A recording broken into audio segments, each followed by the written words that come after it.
Good morning, everybody. This is Tricia with Easy E-mini Trade, and I just wanted to go over some of the setups from yesterday, Monday, April 28th. And I'm going to be doing a webinar on Thursday, the 1st at 8 p.m. Eastern on the Three Amigos and the Kaboom setup and taking the Kaboom off a larger time frame.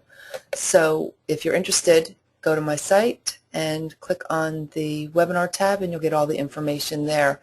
If you've never attended one of my webinars before, you'll be surprised to see that I will tell you all the settings, all the indicators, everything that you will need to use to get this setup up and going immediately. So you'll be able to implement this the very next day. So for now, let's get started on what happened yesterday. I'm going to just go over the NQ. Also the Russell I like a lot. But I don't have a whole lot of time on these videos. I try to keep them relatively brief if I can. So I'm just going to go over the NQ. This is a 633 tick chart, and you can use any time or tick frame that you're comfortable with. And this is one of the setups that we'll focus on Thursday is the Kaboom. And we actually get a Kaboom setup at 9:34 in the morning. I like to draw the 50% fib retracement area, and so this white dotted line here that you see is the Globex 50%. So we get this Kaboom setting up right in the area of the 50, right above it. So I'm not one that typically will take a short above the 50% area unless I have room to that area to be profitable. So in this case I don't, and unfortunately it keeps going without me.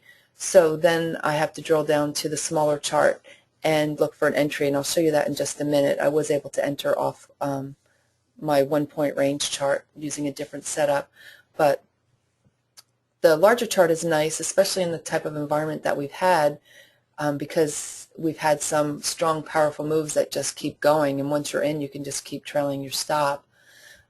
So here's a Kaboom setup right here at 9:34. Here, and also a slinky setup at the same time, and you'll find that that will happen pretty often, that you get both of them setting up at the same time. And I would suggest putting a moving average of some sort on your chart to basically be your line in the sand. Above that you're looking for a buy, below you're looking for a sell. It's not necessary, but you might find it helpful, especially when you're going against the trend. You can always use that as a target area. So this is a 50 period moving average, EMA.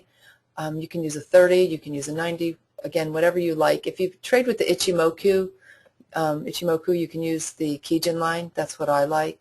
So I like to be on the correct side of that if I'm going to take an entry off this chart. I don't have that on here because a lot of people aren't using Ichimoku, but you'll see it on my small chart that I bring up. So here we also get a Kaboom setup.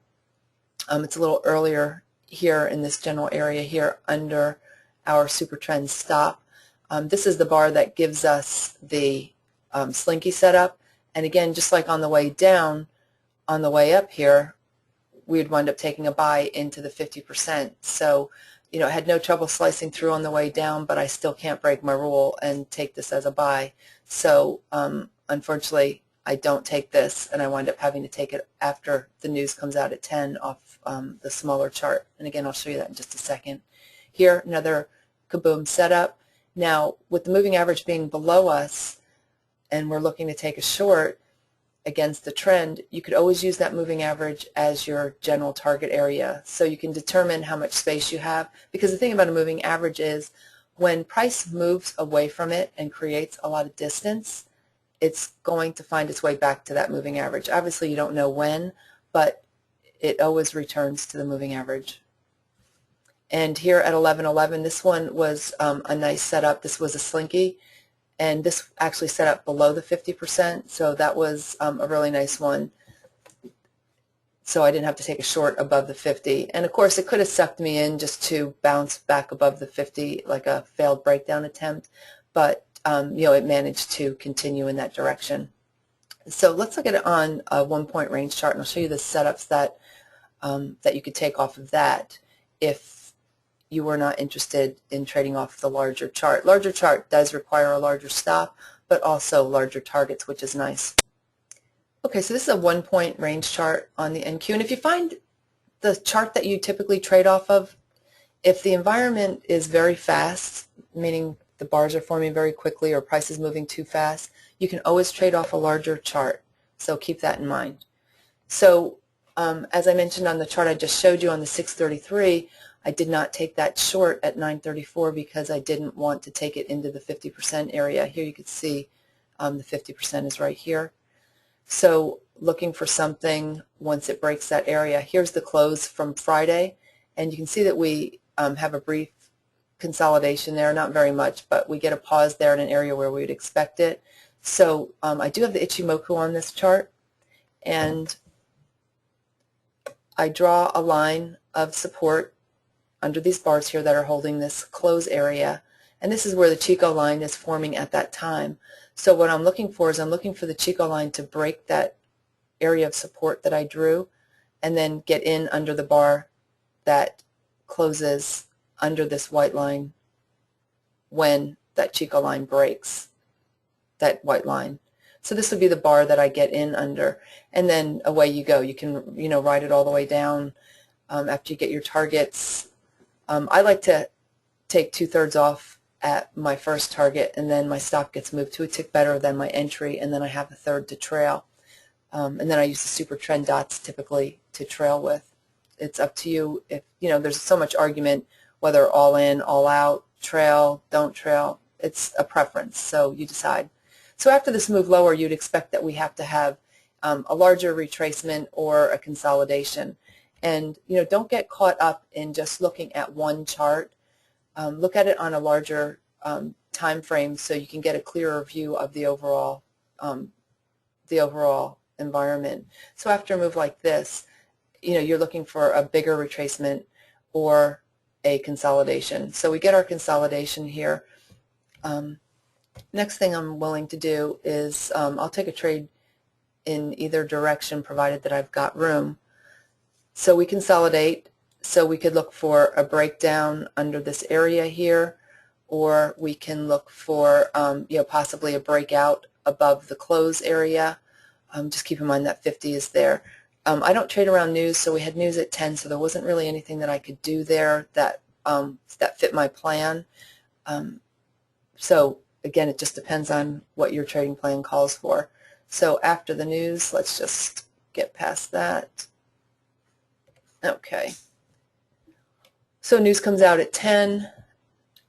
Then I'm looking for an entry. We actually, and if you're really aggressive, we have our floor trader pivot point up here. We had some divergence to the downside. So if you're pretty aggressive, you could look to take a short under the pivot point area, and then expect it to retrace, in this case, at least to the cloud area if you use the Ichimoku.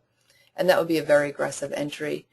Here at 10:08 we get a counter channel set up, and I know the area of resistance is above me and I've got room to that area, so I can go ahead and take that as a counter channel buy at 10:08, knowing that I have enough room above me to the area of resistance. Here another counter channel at 10:13,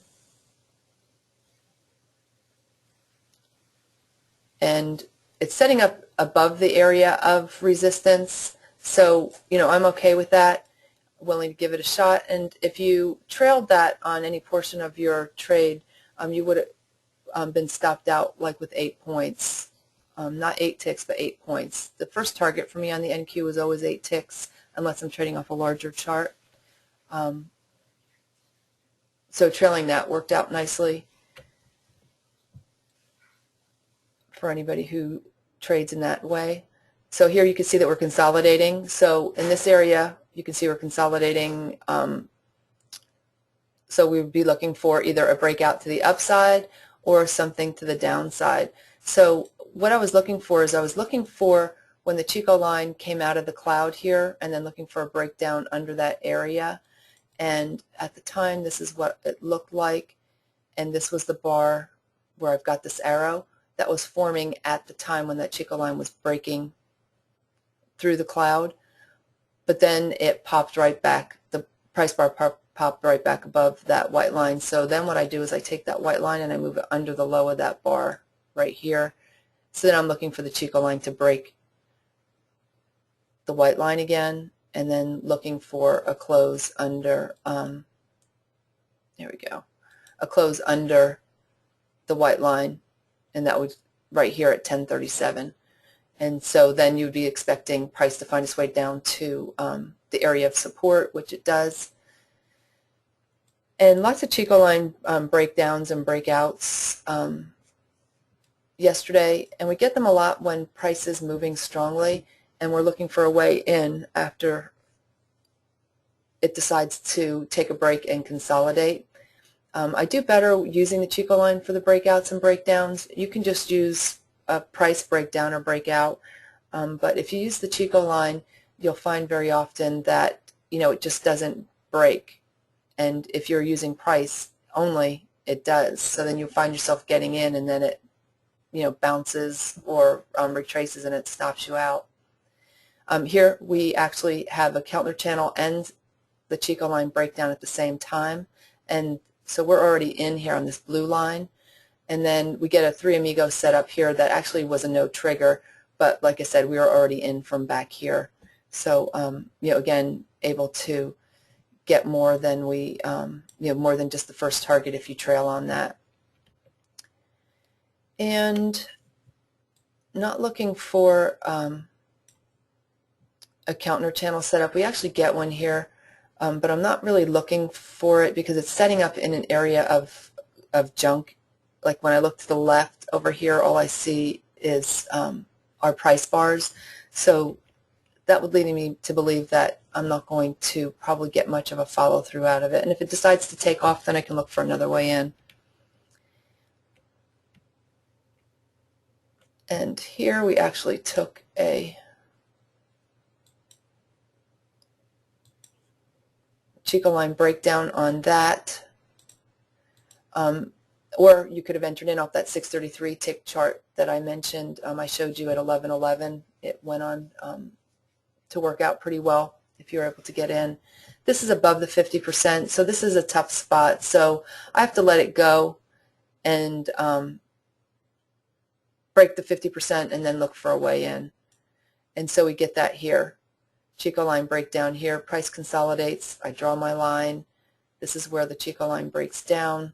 Here's where we enter under this bar. Our stop holds by a tick, and then it manages to go lower. And if you didn't take it there, you could have taken it here, doing the same thing. So either way, it worked out okay. And then another one here. This is close to 1130, so I'm not interested in that. But realistically, you could be in from back here and just trail it all the way down. Okay, so I hope that helps. And on Thursday, as I mentioned, I'll go over the 3 Amigo and the Kaboom off the larger time frame. And I hope that you have a fabulous day, and I hope to see many of you on Thursday. Take care, you guys.